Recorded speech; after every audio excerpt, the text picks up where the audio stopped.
வணக்கம் உறவுகளே, எல்லாரும் எப்படி இருக்கிறீங்க?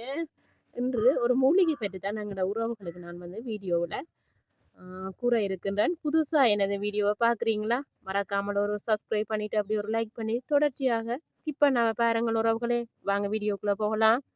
இன்று இது என்ன மூலிகை என்று பார்த்தீங்கன்னா உறவுகளே, இதில் பெயர் நிலவேம்பு அல்லது சிறியானங்க அல்லது விசக்கொல்லி என்று 3 வகையான பெயர்கள் உண்டு. கட்டாயம் கிராமப்புறங்களில் காடுகள் உள்ள பிரதேசங்களில் பொதுவாக விஷப்பூச்சிகள் பாம்புகள் ஊர்வன நிறையவே இருக்கும். கட்டாயம் இது நிறைய உறவுகளுக்கு தெரியாமல் இருக்கும். தெரியாதவங்க பாருங்கள், நிறைய உறவுகளுக்கு தெரியும் வகையில் இந்த வீடியோவை ஷேர் பண்ணுங்கள். மிகவும் பயனுள்ளதாக இருக்கும். கட்டாயம் எங்களோட வீட்டிலையெல்லாம் பொதுவாக நான் எங்களோட உறவுகளுக்கு சொல்கிறேன், கூடுதலாக பாம்பு வாரது, அதாவது பாம்பு வார இடத்துல இது ஒரு மருத்துவ குறிப்பு, மற்றது ஒரு தெய்வ சக்தி உள்ள மூலிகை என்று தான் நாங்கள் கூற வேண்டும்.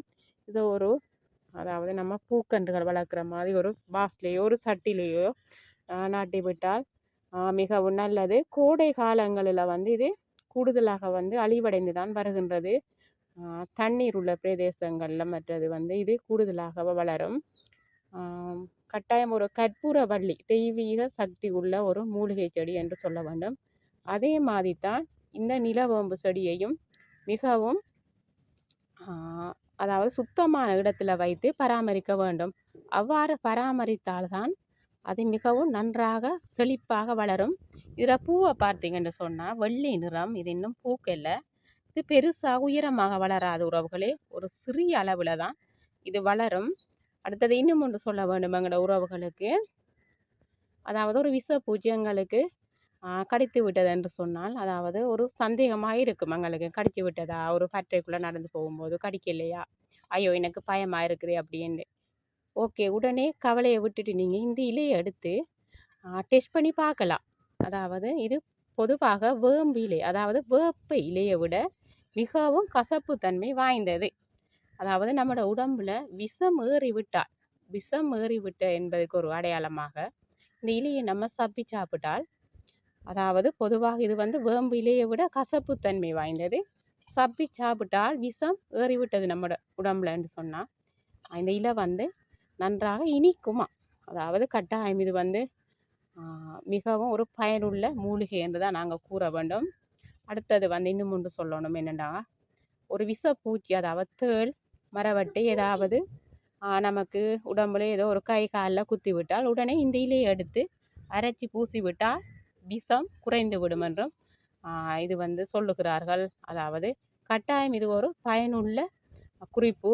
நிறைய உறவுகளுக்கு போய் சேரும் வகையில் ஷேர் பண்ணுங்கள். கட்டாயம் இதை பற்றி இன்னும் தெரியணும்னு சொன்ன உறவுகளை எனக்கு கமெண்டில் கேளுங்க, உங்களுக்கு நான் சொல்லுவேன். பாய். நான் கூடுதலாகவே எங்களோட வீட்டை வாசல் முற்றத்திலையெல்லாம் நிறையவே நாட்டி வச்சிருக்கிறேன்னு பார்த்தீங்கன்னா தெரியும் உறவுகளே. இன்னும் ஒன்று கூற வேண்டும் எங்களோட உறவுகளுக்கு. இப்போ பார்க்க போனால் நிறைய எங்கள் உறவுகளுக்கு அதாவது சுகர் இருக்கும். சுகர் பிரச்சனைக்கெல்லாம் இந்த இலையை சப்பி சாப்பிட்டால் மிகவும் பயனுள்ளதாக இருக்கும். அதாவது சுகர் எல்லாம் விரைவில் குணமாகிவிடும். அதாவது எப்படி சாப்பிட வேணும் என்று நான் சொல்கிறேன்.